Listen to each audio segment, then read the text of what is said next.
Hello, I'm Jessica, a 30-year-old woman.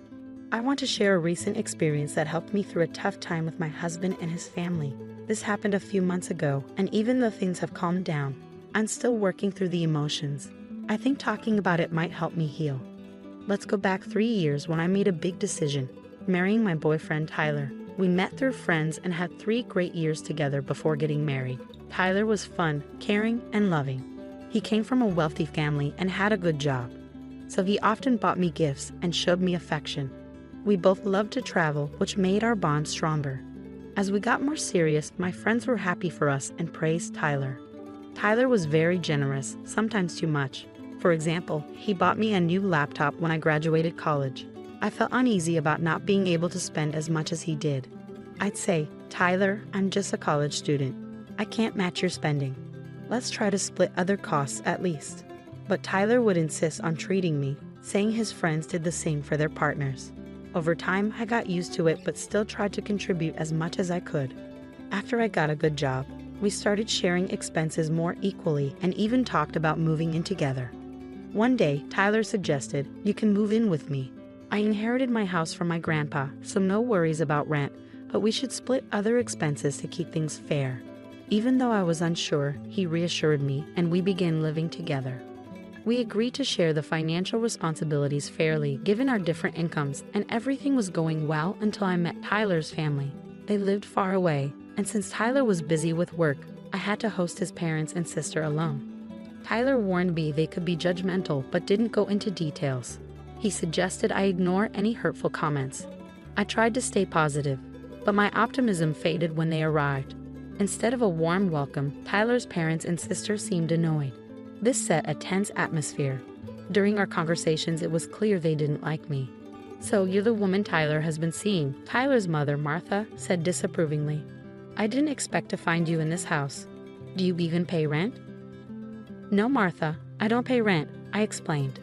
Tyler said the house is paid for, but we split all other bills evenly. I hoped this would clear things up, but Martha dismissed it. "Just because the house is paid for doesn't mean you can mooch off him. This is his house, not yours. Remember that for the rest of your life." The conversation got more uncomfortable, especially with Tyler's sister, Teresa, who glared at me more than she talked.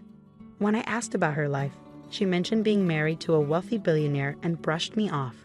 During their visit, Tyler didn't support me and seemed to side with his family.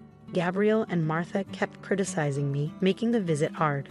They disapproved of my spending on makeup and skincare, saying it was wrong since they thought I didn't contribute enough financially. Tyler's comments didn't help. He'd say things like, "Jessica was a struggling student when we first met," implying I depended on him a lot, which wasn't entirely true. He'd mention how he paid for everything early on because my job didn't cover my taste for luxury. I was shocked and reminded him we now split our bills equally. I explained that I had always lived simply, both before and during our relationship. Any luxury items I had were gifts from Tyler, which I often told him not to buy because they were too extravagant. Tyler justified his spending by saying his social status required him to give fancy gifts, showing that his generosity was more about impressing his friends than caring for me. After his family left, I confronted Tyler about how they treated me. Unfortunately, he brushed it off. "Don't take it to heart, Jessica. They meant well. You're overreacting," he said, dismissing my concerns. Despite my doubts, Tyler proposed 5 months later, and I happily accepted. We planned an engagement party and split the costs. I was running a small side business that Tyler knew about but never asked much about.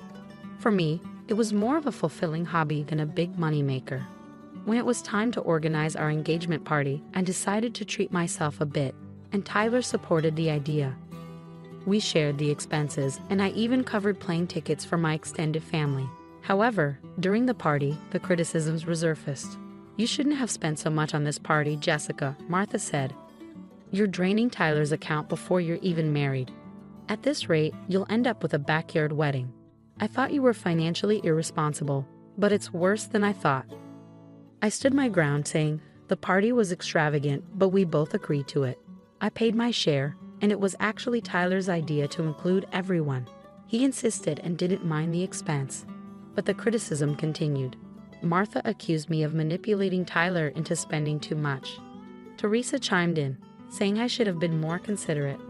Frustrated, I excused myself and went to the lawn to find some peace. There, I overheard Teresa and her husband Justin laughing at me. It felt like my engagement party was falling apart, and Tyler seemed unaware of his family's harsh judgments. Most of his extended family thought I was jobless and dependent on Tyler. My mom, noticing my distress, approached me and suggested I reconsider the engagement due to the ongoing mean comments from Tyler's family. After the party, I confronted Tyler about the situation. He brushed it off as a joke and expressed his love, saying financial matters didn't concern him. I told him I wanted to contribute more, especially towards rent, but he dismissed the idea. As we planned the wedding, the stress increased. Tyler's parents continued to criticize me, accusing me of bankrupting their son. Their constant scrutiny made the engagement period very challenging. I made it clear that everyone, including my mom, was helping with the wedding expenses. However, Martha accused me of taking advantage of Tyler and trying to deplete his bank account, branding me a gold digger. I tried to reassure Gabriel, saying, "Gabriel, I'm not asking for any financial help. We can finance the wedding ourselves." But despite my explanations, Teresa criticized the cost of my dress and makeup on the wedding day, even though my mother covered those expenses. The wedding ceremony went smoothly, but at the reception, Martha and Gabriel continued to criticize my spending habits, accusing me of financially exploiting Tyler. Despite their harsh words, I stayed silent to avoid ruining our special day. A few months later, Tyler got a significant promotion at work and wanted to celebrate with a grand family dinner. I was excited for him and decided to cover all the expenses myself. "Tyler, I want this dinner to be extraordinary. I'm so proud of you and want to celebrate your success," I told him. Tyler appreciated my gesture, and I told him my business was doing well. I had a stable income from my job and recently accessed a trust fund from my paternal grandfather. I planned the event meticulously to make it perfect. However, when his family arrived, they were unhappy with the arrangements. Despite positive feedback from other guests, his family seemed to disapprove of the celebration's lavishness. During the speeches, Martha stood up and, with her voice carrying across the room, began criticizing. "I want to thank everyone for coming to celebrate my son. He's hardworking and generous, and he really deserves this promotion. Unfortunately, he made a poor choice in his partner. It's sad that he ended up with someone who acts like a gold digger. I wish he had seen her true nature earlier. Then he wouldn't have to work so hard to support her expensive lifestyle." Martha continued, her voice full of regret. "It's clear to everyone here that his wife has been very extravagant. From the engagement party to tonight's dinner, she has almost drained his accounts." Feeling hurt, I took a deep breath and tried to stay calm. Martha added, "Thank goodness we had Jessica sign a prenuptial agreement before the wedding. At least some of his assets are protected." She seemed relieved, saying it was good her son married someone who could at least look like a trophy wife. Tyler agreed with his mother. "I can't even afford to spend money on myself anymore. There's nothing left," he said. He called marrying me a mistake and compared me unfavorably to others. Shocked and frustrated, I finally spoke up. "Do you really think I'm a gold digger?" Tyler's response was cutting. "Your lifestyle is quite damaging to my bank account." Determined to clear things up, I said, "Since you all think I'm a gold digger, let me show you my bank balance." I revealed my financial independence to everyone present. The room fell silent in disbelief. Martha accused, "Did you steal my son's money?" Tyler added suspiciously, "She must have taken it from you." Frustrated but calm, I replied, "I don't need to steal money from your son. This is all from my efforts. I recently accessed a trust fund from my grandfather. I plan to use it to buy a bigger house for us, but now that seems unlikely." Despite my explanation, Tyler suggested we could still buy the house. "It'll be a wonderful gift," he said. But I was firm. "This is not happening. Your family has insulted me for too long, and you've never stood up for me. Instead, you've let them spread lies about me." Tyler tried to downplay the situation, saying I was overreacting. But I stood my ground. "No, I am not overreacting. Everyone here knows what your family has been calling me. They were here when you allowed them to insult me during our engagement party." Finally, I reached my breaking point. I couldn't tolerate the disrespect anymore. "I want a divorce," I said sternly. Tyler tried to plead with me, but my mom intervened. "You never defended my daughter. It's time she ends this toxic relationship, she declared. We left the party, leaving behind a crowd of shocked guests. I was resolute in my decision to leave Tyler and move on. My mom's support was unwavering as we exited, marking the end of a painful chapter in my life. After the confrontation, I went to our home, gathered my belongings, and stayed with my mom for solace. The next day, I contacted my cousin, who was a lawyer, to start the divorce process. With the prenuptial agreement in place, it was straightforward, so I didn't have to share my assets with Tyler. The situation escalated when Tyler and his family came to my mom's house, demanding to talk. My mom stood firm and told him to leave. Tyler kept trying to contact me, alternating between apologies and threats. I saved all the messages, ready to file a restraining order if needed. My mom's unwavering support gave me strength. Tyler even tried to confront me at work, but security escorted him out. I decided to leave my job, as my growing business meant I no longer needed it. I resigned that day, ready to move forward. A week later, I served Tyler the divorce papers at his workplace. He went to my old office only to find out I had resigned. My former colleague said he kept sending flowers and gifts to my mom's house, which we returned. The harassment made me consider relocating.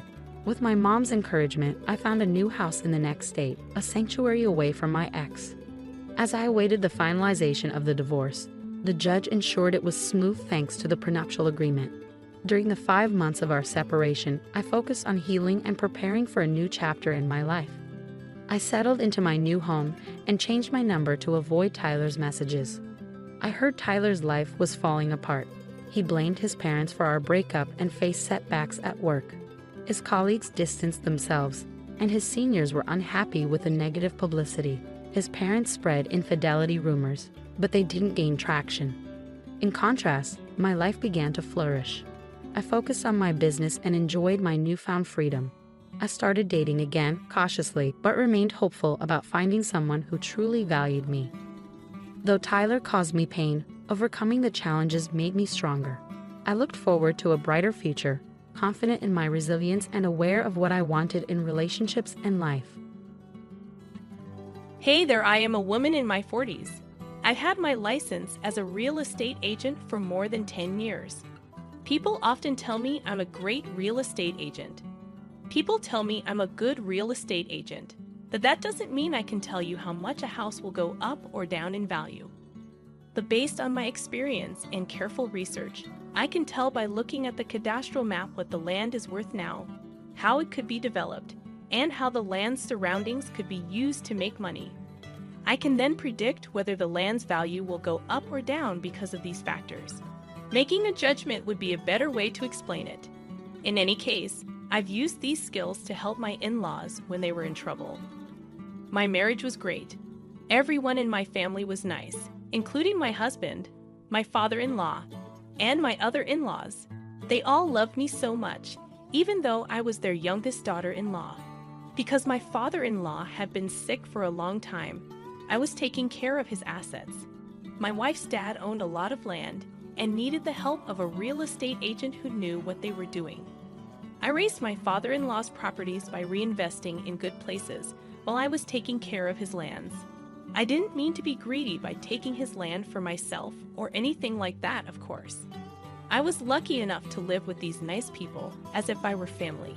One day, I was just enjoying my life when my mother-in-law showed up out of the blue.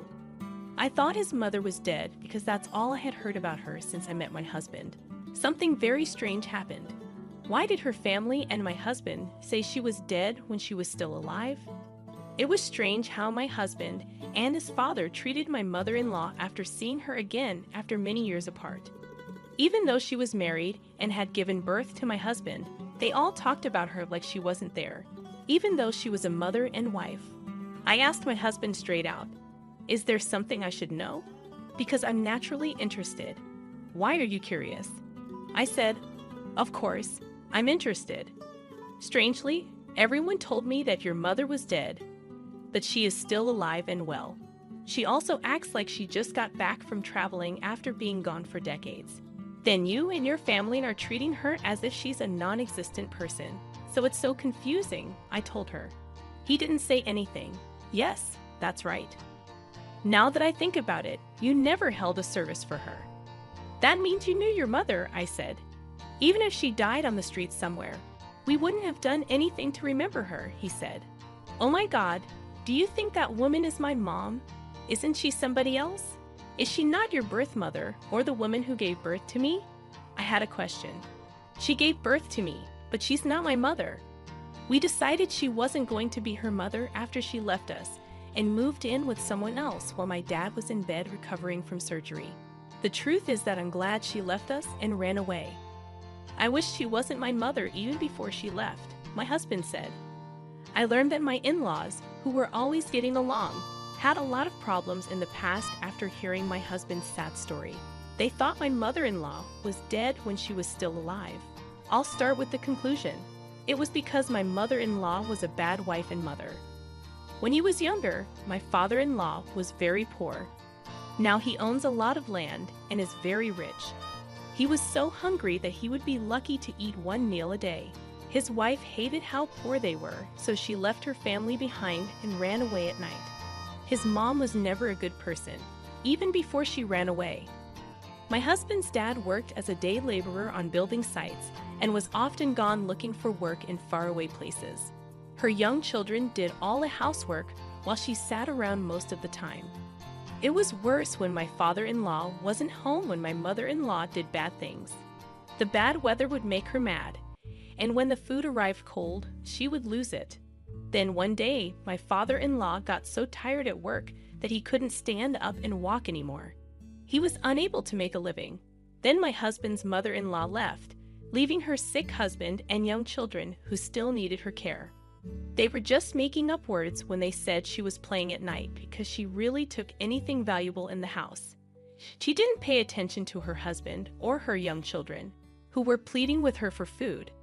As a mother, it wouldn't be easy for her to take all the money and important things, right? All of my in-laws and my father-in-law had lived as if my mother-in-law were dead. Given the circumstances, who could still care about my mother-in-law after she came back after decades? I could 100% understand how they felt. But I have more of a fear and dislike for my mother-in-law because she left her family in the past. My father-in-law was dying after a long illness when my mother-in-law finally came back after being gone for decades. She didn't ask about her husband's health at first, though she asked for something else. You must be the youngest daughter-in-law. So what I heard was that you're a real estate broker and you have been managing the family properties, right? She sought answers to. How did you understand that? You don't need to know how I knew. How many homes does my husband own? It was my turn. I'm sorry, I can't answer that. All of my father-in-law's businesses are in his own name. Get permission from my father-in-law if you're really interested. Have you heard from my husband? I told her that the one who is married to your father-in-law is me. I heard. I added, why aren't you my mother-in-law? She's not even the mother of my husband and his family. Ha! Since he was a kid, my youngest son has been stupid. So how did he get a wife like you? Hello, my name is Mary, and I'm your mother-in-law. You should be careful because I don't think someone like you could be my mother-in-law. I'm not that simple, she said. Are you being territorial right now? I inquired. You'll find out soon whether it's my being territorial or not, she said. After that, I began to look into my mother-in-law's life. It was clear that she had come back with a different goal in mind, to steal the inheritance. But I still needed to be sure every once in a while. People can turn over a new leaf at the end of their lives after having done many bad things. After a bad event, I had to make sure that my mother-in-law's comeback after decades wasn't a one-of-a-kind case, and that she wasn't trying to get the inheritance like I thought she was. Then I had to figure out how to keep my in-laws safe from her evil greed. Also, who said, perhaps turns inevitably. Like I thought she would be, my mother-in-law was just like that. It wasn't a surprise that my mother-in-law left her family and ran away at night over the past few decades. She had been cheating on other people and stealing from them her whole life. People thought it was cute that she lived off of other people's money and never paid it back, even though she had a criminal record for many frauds, because she was a terrible con artist. Once I knew who my mother-in-law really was, I checked to see if the cops or FBI had put her on a list of people they wanted to catch. She had just gotten out of jail, so she wasn't on the list yet. I felt bad that my mother-in-law wasn't on that list. You might say that's a mean thing to think, but no matter how nice you are, you couldn't say that I was mean after hearing my story. It was too bad that my mother-in-law wasn't on the wanted list, but I didn't have time to make plans to protect my in-laws and me from my greedy mother-in-law, who was after the estate. It was on the day that my father-in-law died that I carefully told everyone what I knew about my mother-in-law. My in-laws and I were more concerned with holding a proper service than with coming up with a way to stop my mother-in-law's greed. But I was worried the whole time my mother-in-law's funeral was going on because she didn't show up. My mother-in-law finally showed up on the day of the funeral. If the cops had a list of people they were looking for, I thought the problem would be fixed right away. She sneaked up on them and looked around, hoping to find a basket full of money bags that people had left to send their condolences to the family. "You can't find the gift basket, can you?" I asked her with a smile. Next, I was going to look at the envelopes for the guests and sort the cash. Then I would talk about the gift. "The basket went away though, didn't it?" she asked. "What are we going to do, right?" I looked down my nose at her. "That's you. You're the one giving it to them instead of me," she yelled. Would I have to leave that out without checking? I already knew what kind of person you were. You're so sneaky. How much money do you think that is? I found out how much property my illness has left behind, I replied.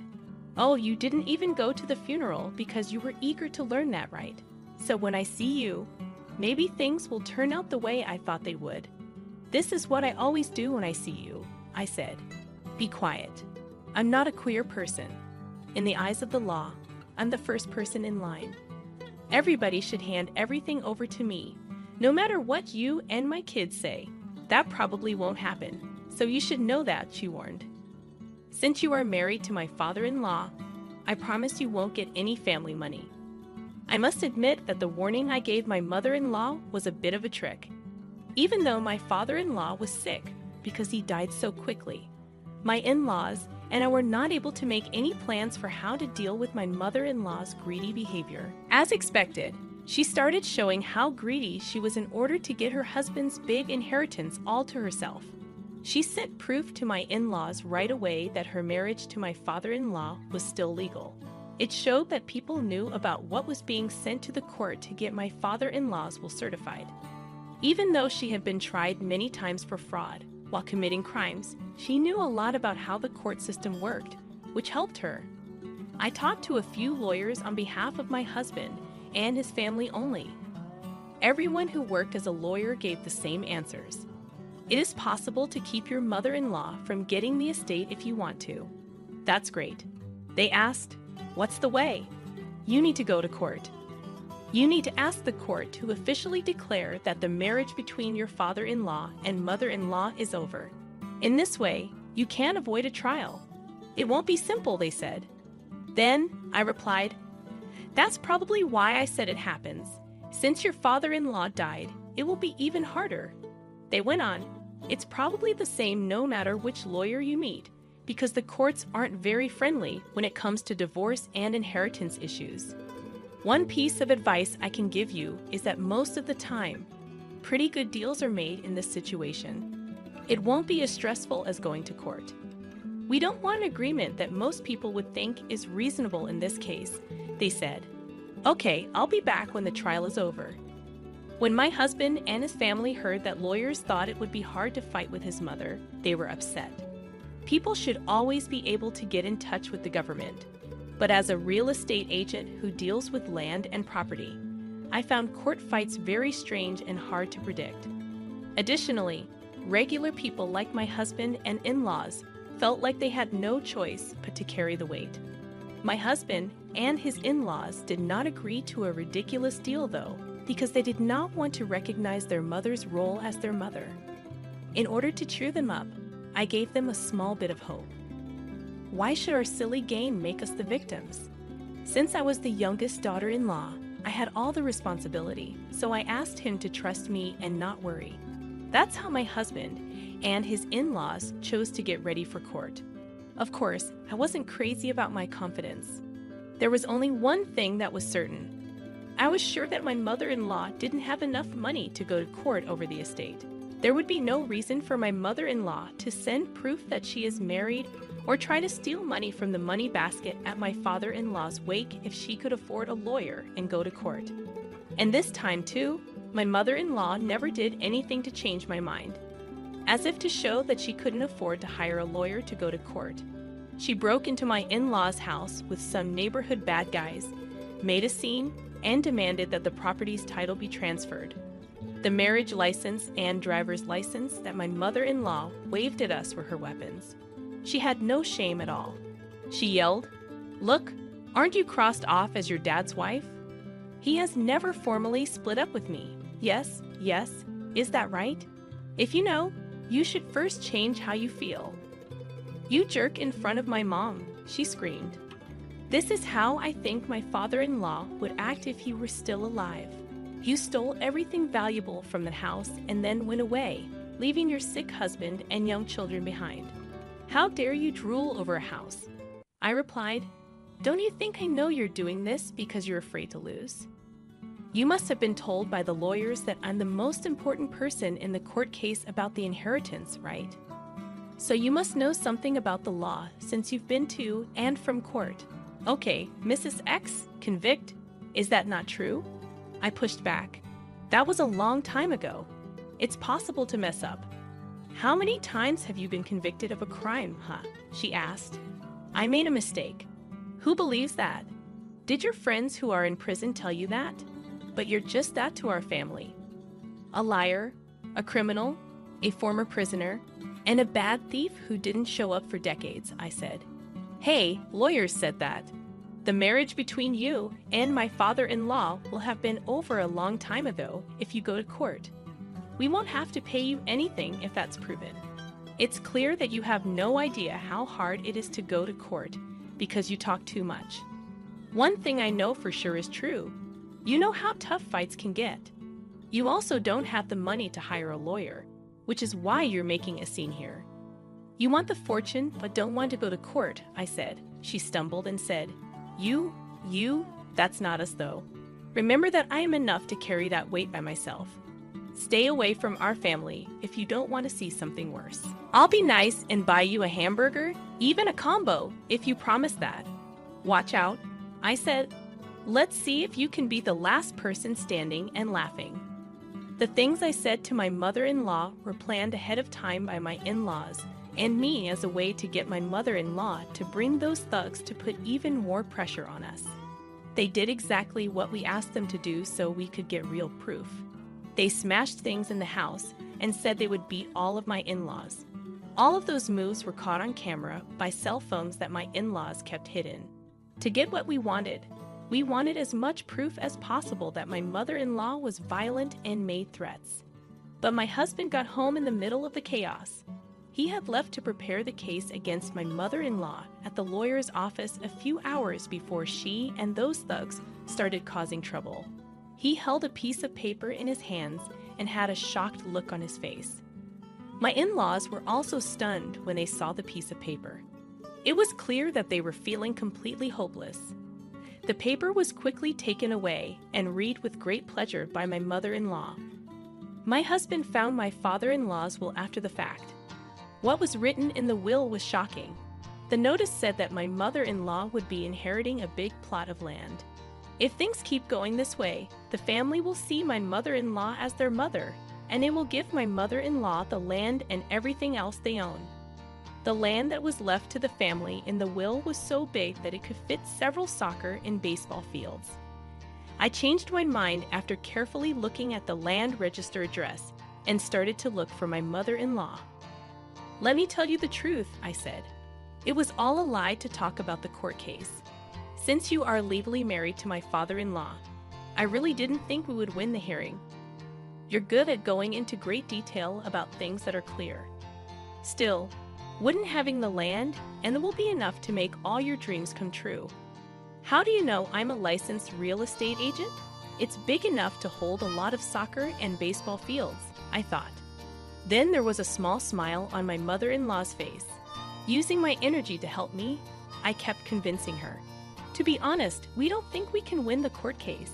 However, if things go this way, you will also have to go through a lot of mental pain. Do not worry. Have you ever seen a rich person lose a case? It's something I've never seen before, doesn't it?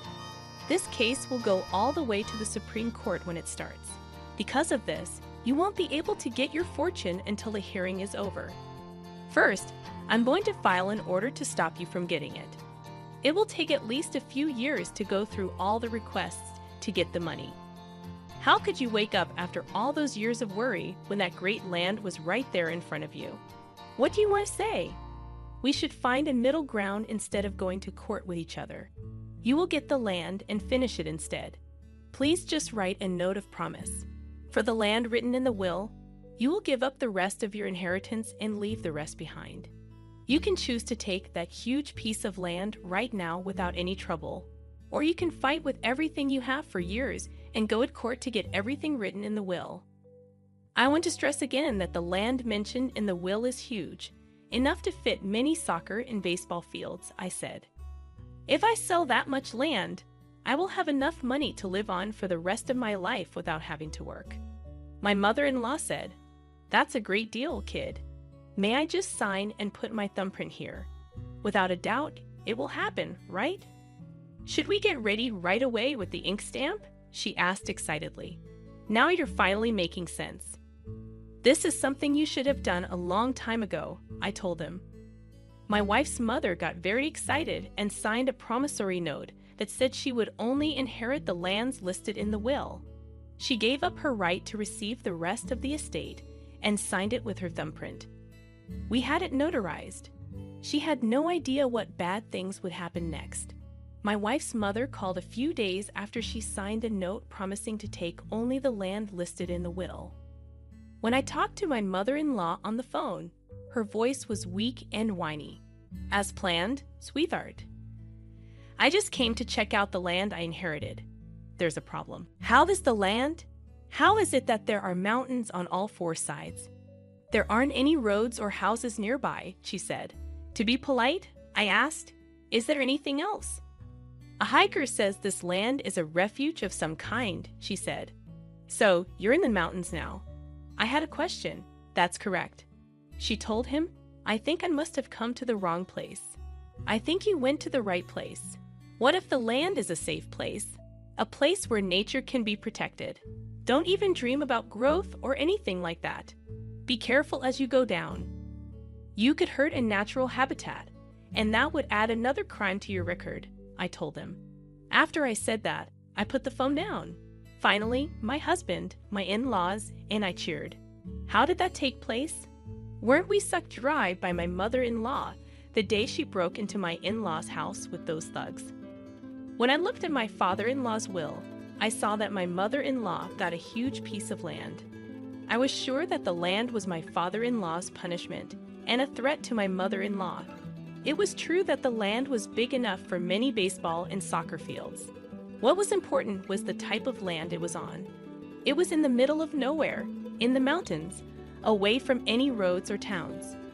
There have been no plans for growth at all. It was an area for protecting nature that could never be built on. That being said, the market price was already very low, and there was no chance that it would go up. I knew that because I had been in charge of my father-in-law's land for a long time. There was no way we didn't know it, but everyone did. I even got my mother-in-law to agree to give up other inheritances at the end of the fake plea. When my mother-in-law got the land that couldn't be quickly sold and turned into cash, she couldn't even pay the estate taxes. She lost all of her money. As planned, she called me one more time because she was so desperate. The caller made threats and asked for money. She asked, "Now, what are you going to do?" I laughed. It was written down that she would give up her right to other inheritances. And I even had video of her breaking into my in-laws' house and threatening and harassing us. I told her in a mocking way that she could do anything to go back to jail. With a sigh, my mother-in-law hung up the phone and didn't answer again that day. Finally, there was peace between my in-laws and me again. In today's language, my father-in-law thought even by working with his 4 sides and his daughter-in-law, who was a real estate salesman. Now I'm raising the value of the assets by taking care of my in-laws' fortune, which was a gift from my father-in-law.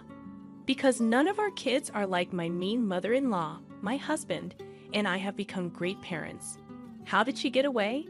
Every year, she gets caught up in the Paladin mess because she hasn't paid her estate and land taxes on time. My in-laws and I had dinner together yesterday. All over again. I thought they were all very nice and kind people. That makes me miss my husband's dad even more. We love each other, and I want to spend the rest of my life living happily ever after. Father, please keep an eye on us. Please cheer for me and leave wise words in the area for comments. It really helps me when you click like and subscribe. Have a great day. Yes, it's time for you to clean up the yard. Get outside pronto were the words that echoed from my mother-in-law at my in-law's house. I was always treated like a servant, especially at Christmas.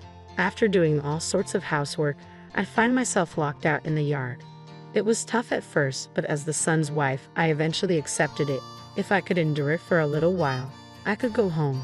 That's all I thought about, waiting for time to pass. One Christmas, thanks to my sister-in-law, I had an awakening. My name is Ariel. I'm 27 years old and I work in an office. My husband Tom is 33 years older than me. We've been married for 3 years. I'm an indoor person, preferring to relax at home on my days off. I'm not antisocial, just shy and not great with large groups. When I first met Tom, he was kind and reliable. I met him at a drinking party I attended with a friend.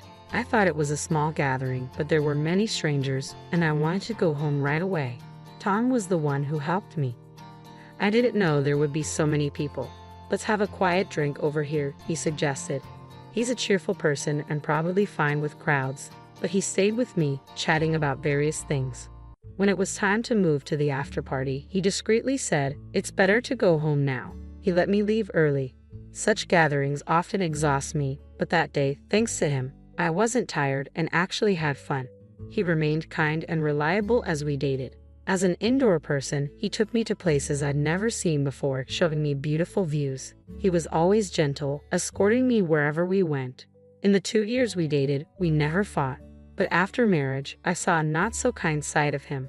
Perhaps it was inevitable. No longer just his girlfriend, but his son's wife. When he came home, "Is dinner ready? Can I take a shower?" He'd always ask. I work full-time, though I don't have overtime. Sometimes, depending on when my husband gets home, I can't get dinner or his shower ready in time. "I'll do it now. Just wait a little longer," I tell my husband, always rushing to prepare. If he realized things weren't ready, he'd let out a deep sigh and sit down on the sofa to watch TV. "Oh, beef stew again," he'd remark. I try to prepare in advance or get creative, but if it's the same menu, he gets upset, accusing me of slacking off. Even with simple dishes, my husband never helps. Instead, he leaves his socks under the sofa. He seemed like the epitome of a henpecked husband. We had never lived together before marriage, and I was taken aback by this behavior, as we hadn't experienced this when staying at each other's places.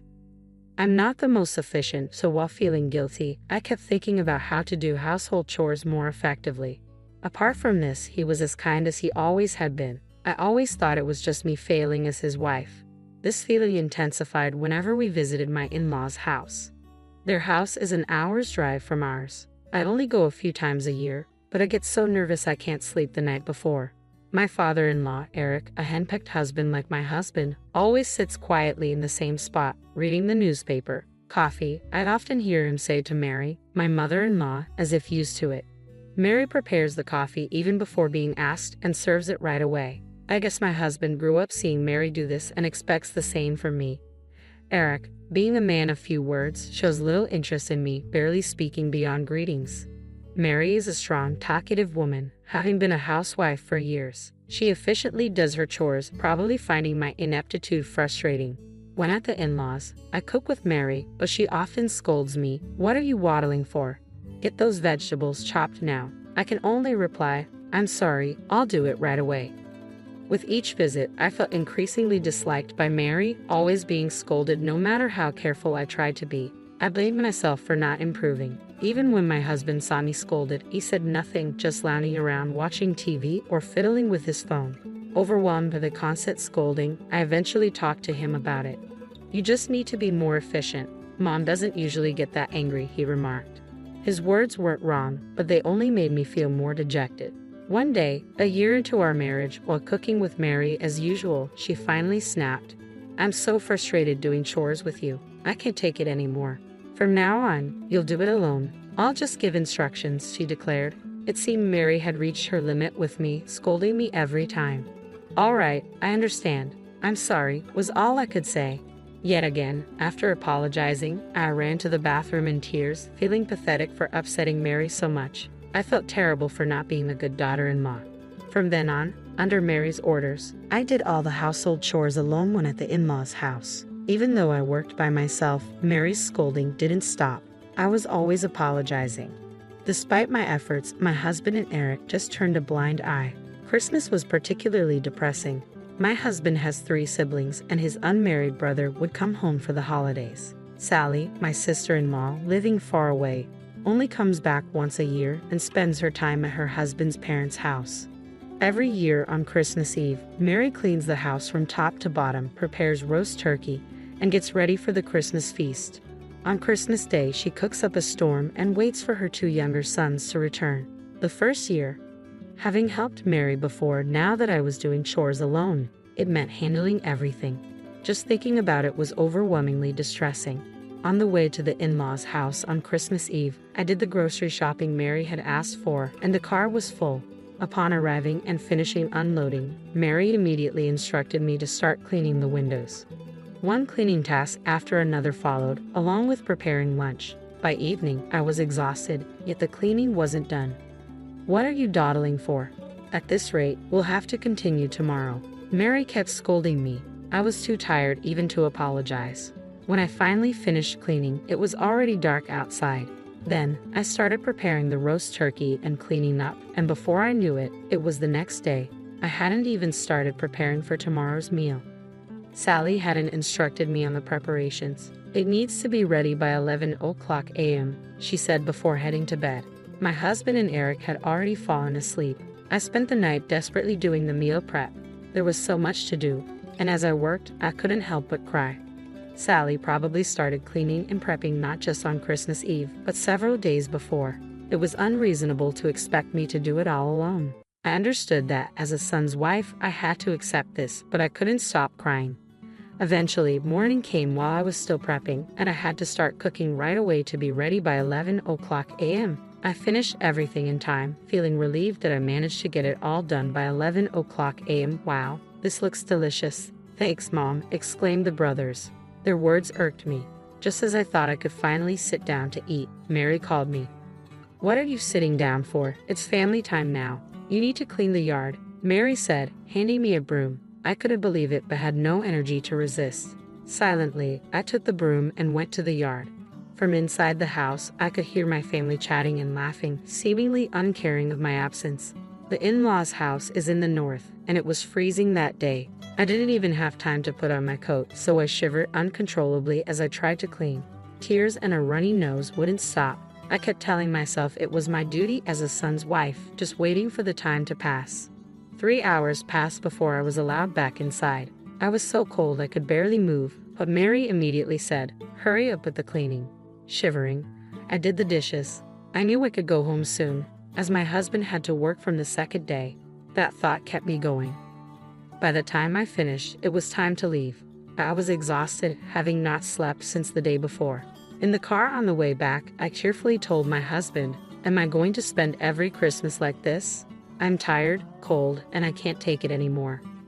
Just be more efficient, and you can sleep next year. Stick on lots of disposable heating pads. Stop crying. It's bad luck for Christmas." His cold response angered me.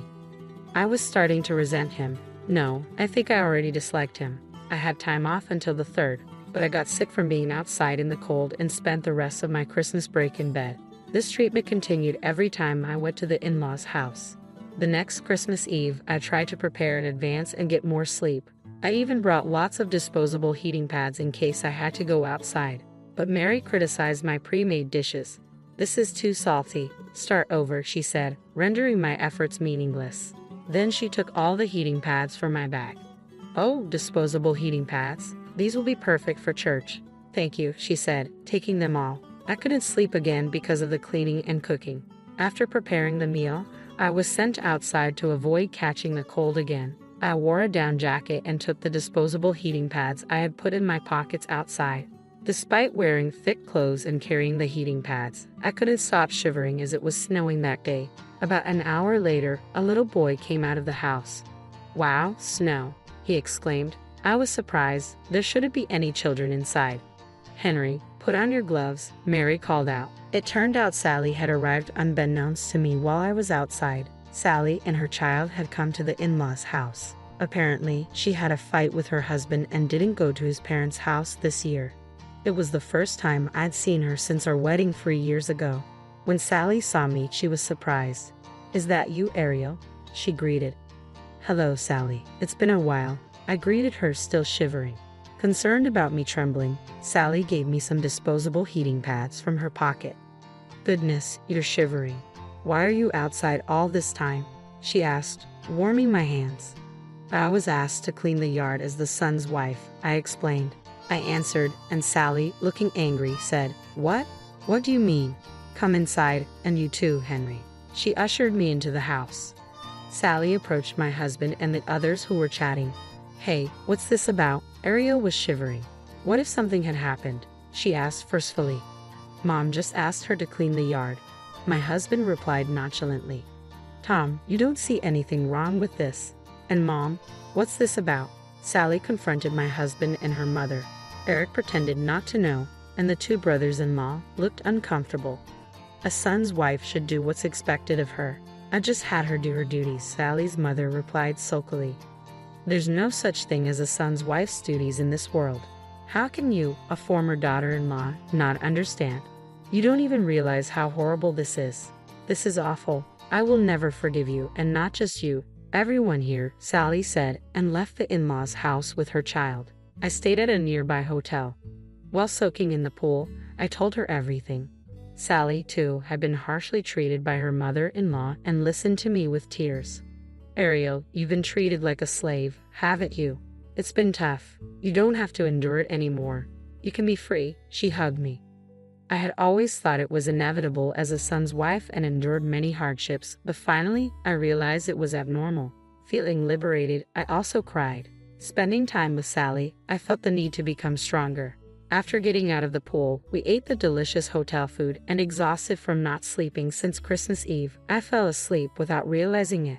The next morning, I saw missed calls from my husband but ignored them, choosing to explore the area around the hotel with Sally and her child. Throughout this, my husband and Mary kept calling. Ariel, it's okay to ignore him, Sally advised, so I didn't answer the phone and enjoyed sightseeing instead. Later that evening, when Sally said she was going home, I drove her to the station. As we said goodbye, Ariel, I've done enough payback for you. The rest is up to you, she told me. I didn't fully understand. Thank you for everything. I thanked her deeply and went home. When I got home, my husband was there, demanding, Hey, where have you been? I called you so many times. Ignoring his frantic concern, he continued, The house has been sold. It's my sister's doing. Confused, I asked, What? Sally? Sally has married the heir of a national real estate company. Our house and the in-laws' house were bought through Sally's husband's company. The two brothers-in-law rented through the same company, he explained. Sally, unable to forgive what happened yesterday, have listed our house and the in-laws' house for sale and filed eviction notices for the brothers' rentals. Within a month, the entire family had to move out, losing their home. I laughed at Sally's extraordinary actions, touched that she did all this for me. You know about this, right? Tell my sister to stop. She'll listen to you, my husband pressed. Laughing, I responded, I'll talk to Mom. He called Mary. It was hard to hear, but she sounded angry. It's called personal responsibility. I'm leaving this house too, so it doesn't matter to me if there's no house. The family can live happily outside, right? Like in a tent? It might be cold and shivering. I teased while saying this to my husband and Mary on the phone. What are you talking about? My husband exclaimed. "The joke's on me. I'll send you the divorce papers," I said, packed, and went to my parents' house. I called Sally on the way to tell her I was divorcing. "Way to go, Ariel. I knew you'd make that choice. Let's go to a hotel with a pool again," she said cheerfully. I'm grateful to Sally. If she hadn't come that day, I would have endured terrible treatment for decades. Later, we officially got divorced. My ex-husband's family lost their homes. We used to split living expenses and manage our own savings, which I didn't know, but apparently he had hardly any. He had to borrow money for a new house. He was blamed by the in-laws and borrowed more for their initial costs. After the divorce, his debts grew, and he started working part-time at night. Serves him right. The in-laws had lived in a spacious house thanks to Sally, but now had to settle for a small apartment. Embarrassed, Sally rarely leaves the house, living quietly. I started living at my parents' house. When I helped with chores, Mom was surprised at my efficiency. I thought I was clumsy and hadn't grown, but I was wrong. I became skilled in household chores during my 3-year marriage. Sally and I still keep in touch and occasionally visit hotels with pools. Talking to her gives me strength. Becoming the strong woman